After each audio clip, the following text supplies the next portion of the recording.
All right, welcome back, and let's take a look at 8.3b, analyzing geometric sequences and series. In this part, we're going to take a look at this equation right here on finding the sum of a geometric series. Once again, this is another equation that you're going to need to make sure you memorize. So memorize this. Uh, S sub n is equal to a sub 1, and then parentheses 1 minus r to the n power. Divide that by 1 minus r. Parentheses will be your friend here. You do not want to use rounded numbers throughout. So if you have a fraction, you might be better off using fractions, especially when we talk about the common ratio. So let's take a look, start off with this equation right here, or this problem. I've got three problems dealing with the sum. They're all a little different, okay, in each and every way. So this one's a little different because if you take a look, we have 10 above the sigma, and we have I is equal to 0. Well, when I is equal to 0, that's not the first term. So in order for us to find the first term right here, finding a sub 1, let's go ahead right here into the equation.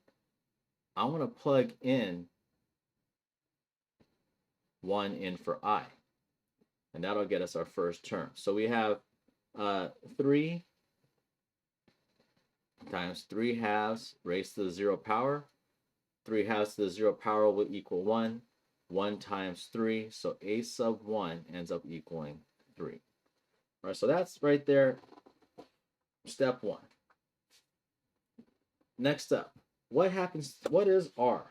Okay, well, if you recall in our equation from part 1, remember a sub n is equal to a1 times r raised to the n minus 1 power. And remember I told you put r in parentheses? Because what you'll notice right here is that in this equation, r is also in parentheses. So r is equal to 3 over 2. So let's go ahead and check out the next piece. I want to go ahead and let's start plugging things in to find the sum. Now we're going to find the sum of 10 terms. We have a sub 1.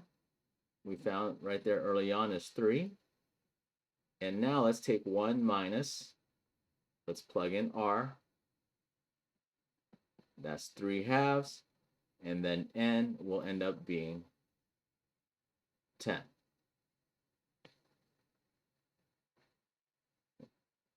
So color coordinate things as best as I can. And then we got 1 minus r once again. That's going to be 3 halves.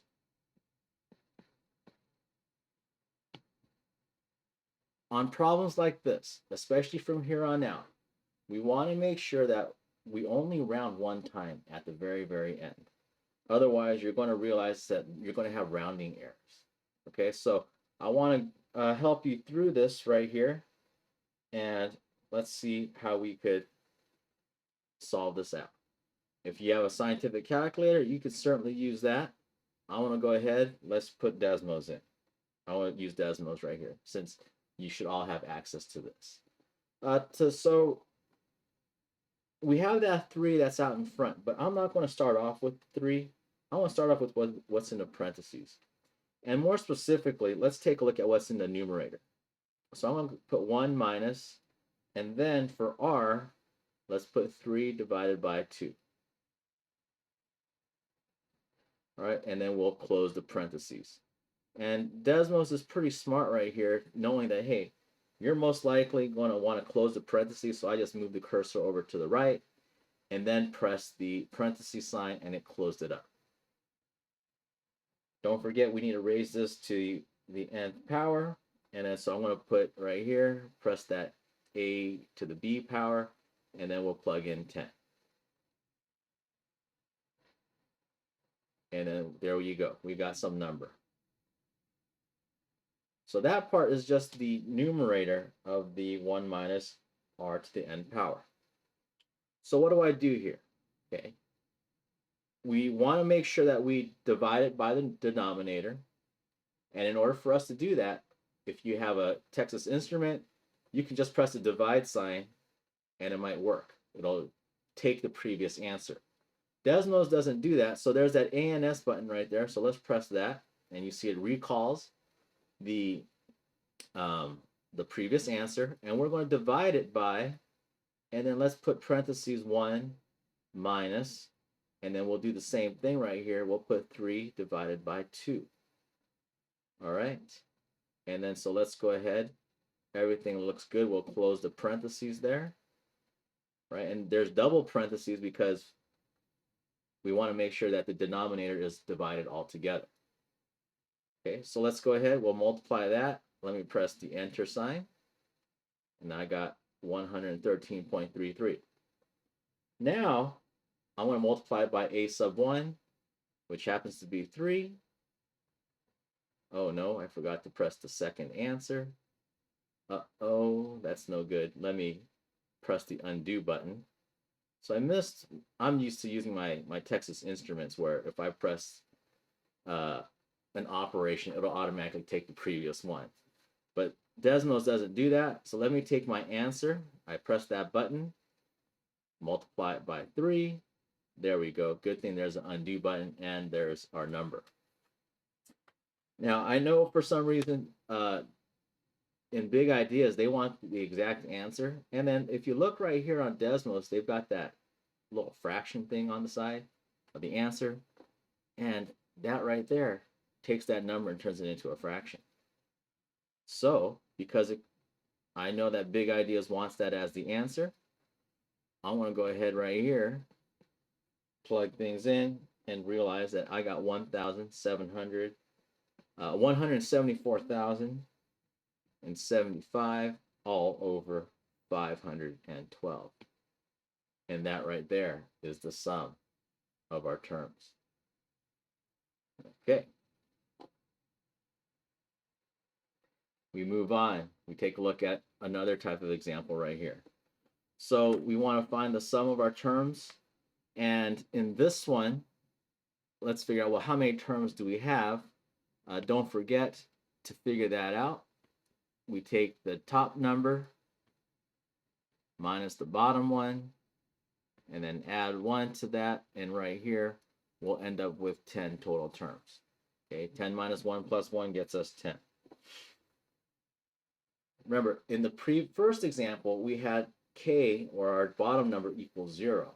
And that right there isn't the first term. So we had to do a little bit of adjusting in order for us to get the correct answer there. Next up, we got to figure out what is r. Okay, so remember,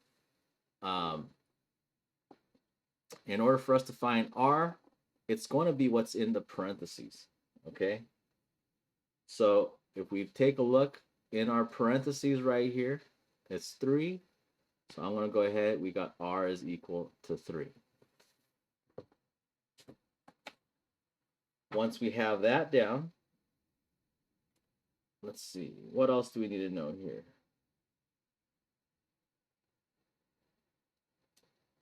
We do need to know the first term. So to find a sub 1, we're going to have to go ahead right here and plug in 1 into our equation. So we have 4 times 3, and then we got 1 minus 1 power, because k is going to be equal to 1 the first term. So I got 4, and then we got 3 to the 0 power. 3 to the 0 power is 1, so we got 4 times 1, and a sub 1 is equal to 4. So we found our first term, we got a, and we know how many terms we have. Okay, so now we can go ahead and find s sub n. So it's actually going to be the sum of the 10 terms, and that's going to be equal. We start off with a1, 4, multiply that by r. We have 3, and then raised to the 10 minus 1 power. Sorry, I'm not trying to find the rule. I'm a fool. Let's go back real quick. Well, you might have already thought I'm a fool. But regardless, let's go ahead. We're going to use the correct equation right here.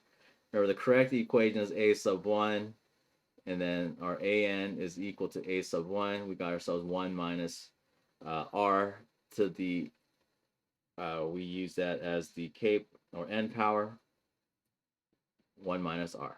All right, so we got 4, we got 1 minus 3 to the 10th power, and then 1 minus 3 down below. Okay, so we go ahead, now we've plugged everything into our equation. You can go ahead and use Desmos. Let's see what we get. Let me go ahead right here.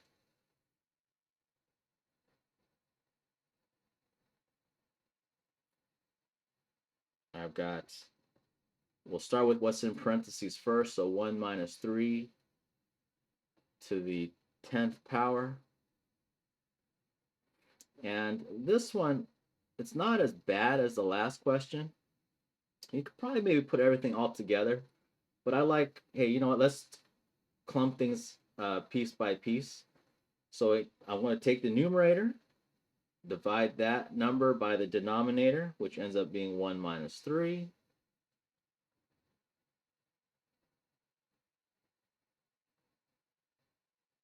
Now we have that number, and we take that answer and multiply it by a sub 1, which is 4.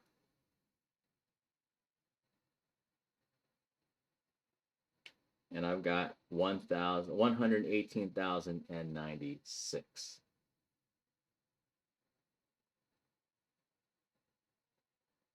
So all of this right here, 118,096 is your sum.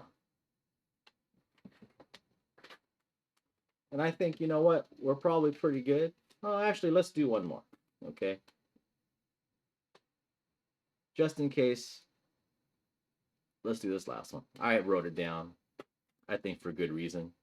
So once again, let's figure out the terms, okay? So to find the terms right here, I've got 6 minus 1 plus 1. I've got a total of 6 terms. We have r. That's the number in the parentheses, so that'll be 5. The reason why I wanted to do this one is figuring out the first term. Okay, so this time we've got ourselves 1/2 times 5 to the first power. And so 5 to the first power is 5, and then we have ourselves 5 over 2. The reason why I said let's do this as one of the problems is because I think oftentimes students automatically think that the number in front of the parentheses is the a term. But if you look, because our exponent is just k and not like k minus 1, when you plug in 1 in there, it doesn't become 0, and therefore a sub 1 is always not going to be the number in the front. All right, so that's why I decided to do that right here for you. So let's figure out now the sum. We got the sum of the 6 terms, and that's going to be equal to, we have a sub 1 right here, which now we're going to put as 5/2. And then we're going to multiply that, or we got 1 minus r raised to the 6th power all over 1 minus r.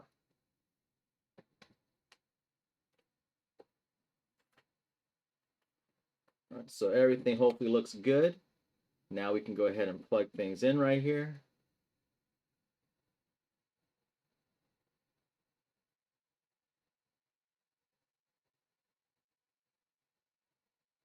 So we have 1 minus, and then we got 5. We got raise that to the 6th power. We'll close our parentheses. That's the numerator. We're going to take that answer divided by the denominator, which is going to be 1 minus 5. And then let's take that and multiply it now by what a sub 1 is, which we said is 5/2.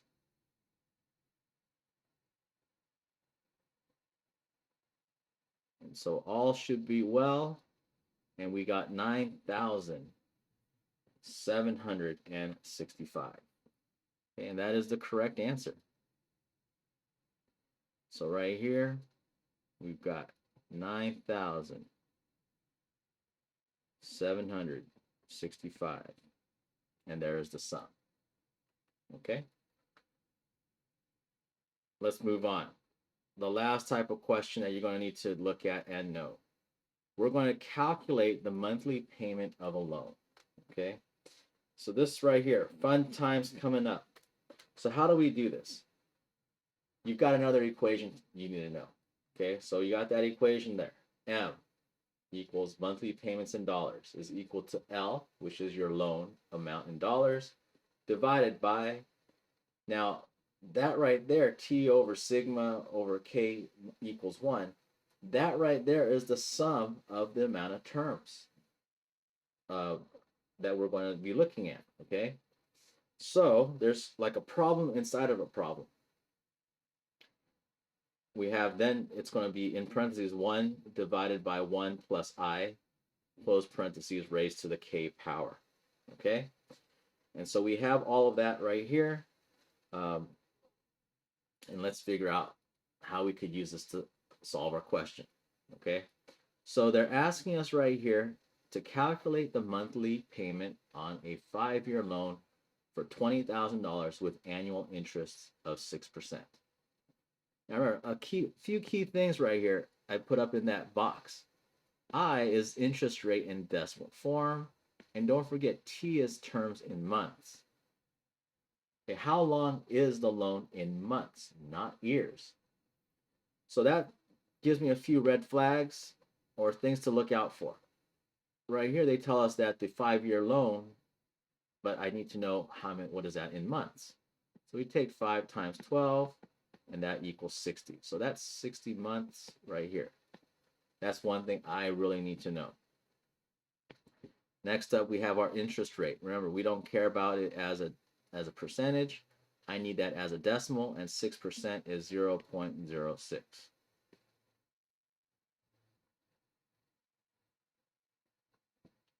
Now we have that. Let's go ahead and put our stuff together. Okay, so we take right here, the monthly payment in dollars is what we're trying to find. That's equal to the loan amount, $20,000. Okay, so we'll put $20,000 as our numerator. And then in our denominator, remember, this right here, this first part, that right there is the sum. Okay, well, the sum of the geometric series. We're looking right here.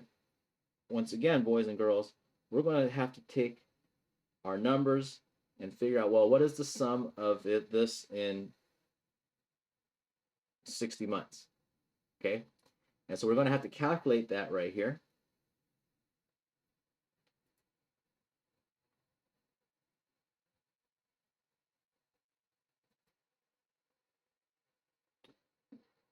But before we get to that part, let's take a look at the interest rate once again. Because if you look right here, they say that the interest rate, it's an annual interest rate of 6%. Okay, so everything needs to be done in terms of months. So let's take this 0.06 and we're going to divide that by 12. Okay, and so we're going to be using this right here quite a bit. Okay, interest in months.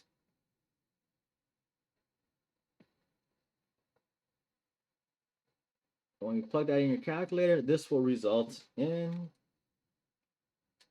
0.06 divided by 12. And we have right here 0.005.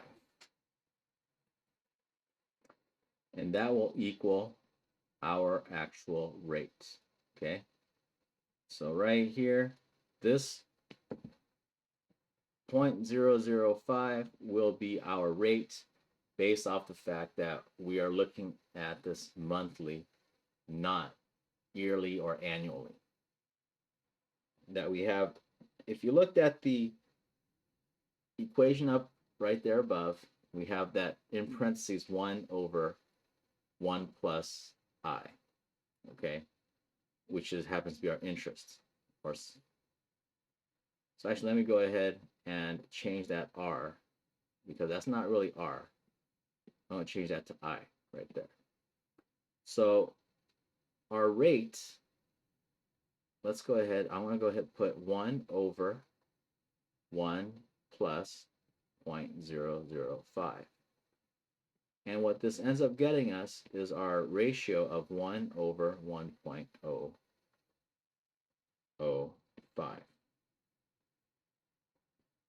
So that'll be our ratio, our common ratio. So I need that, and that's significant to us, and then we take that to the first power. Don't forget, whatever k is. So since k is 1, that'll be to the first power. I'm going to move that over for you right there.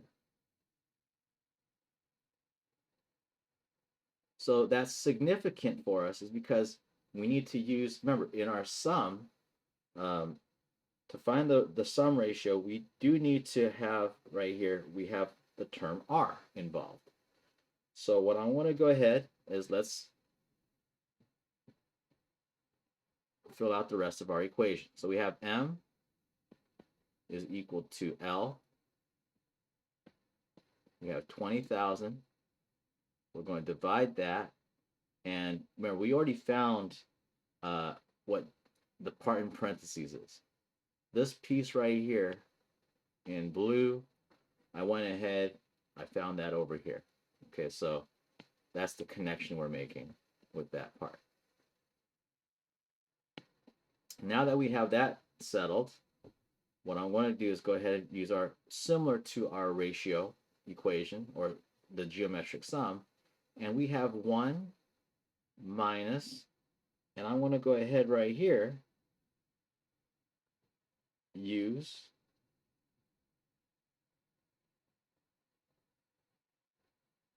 one over 1.005. Okay, we're going to raise that to the 60th power.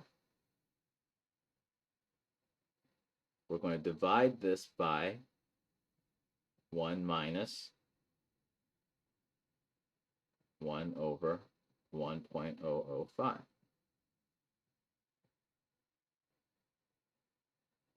So this part will represent sigma, okay, all that sigma stuff. And then we're going to multiply all of this by what I just highlighted in purple. And what I highlighted in purple is the 1 over, and we're going to bring this part over here now, 1 over 1.005. So we multiply all that together, simplify it, and then we should be able to come up with our answer.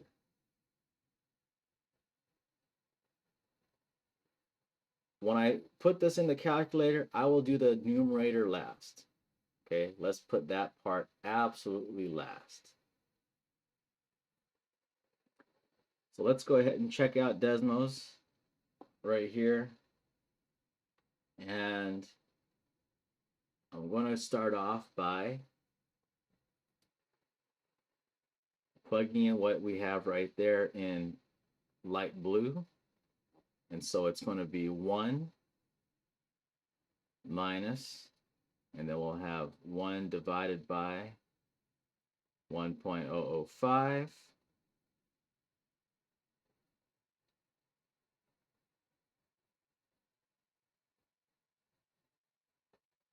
And then let's go ahead, we'll close the parentheses, and we need to raise this to the 60th power.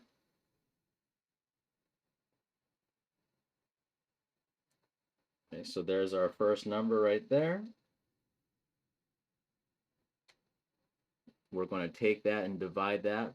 Take this answer, we'll divide it by the denominator, which happens to be 1 minus, and then we'll put right here 1 over 1.005. We'll close the parentheses up right here.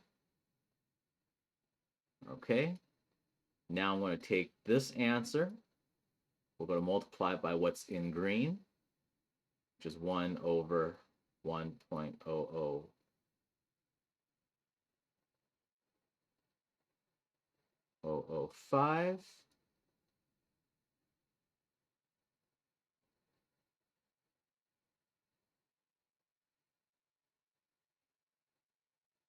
And then now we're going to take a look at the numerator, which is 20,000, and divide that by the answer that we just got, and we get, as you can see, 386.6560. 386.6560.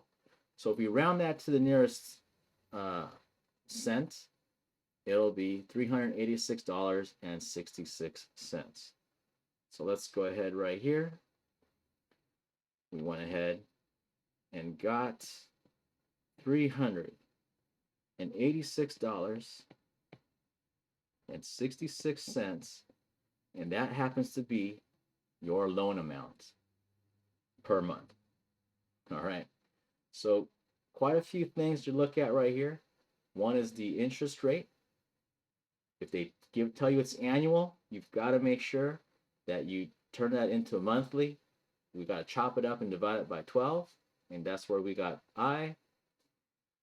How do I find what R is, or the part of our equation right here, this 1 over 1 plus I? We will have to use that right there, and you can see I got 1 over 1 plus 0.005, and then that's how we got what happens to be R. So then from there we go ahead and use our equation. It's almost similar to the sum equation, where it's 1 minus R to the we have 1 minus R to the what is it? We have t, right? We have time, and then divided by 1 minus R, and then multiply that by that 1 over 1.005. At the end, we divide that by, we take 20,000 or whatever the loan amount is and divide it by this answer that we have here. Okay, so I go back, make sure you double check your work, take a look, try it out with Desmos. You don't need any other fancy calculators other than a scientific one, or try using Desmos right here. All right, see if you can get this answer on your own. There you go. Good luck. I'm sure you can get this. Make sure. Appreciate what I'm doing. Like, subscribe. Hey, leave a comment if you have any questions, and I'll do my best to help you out.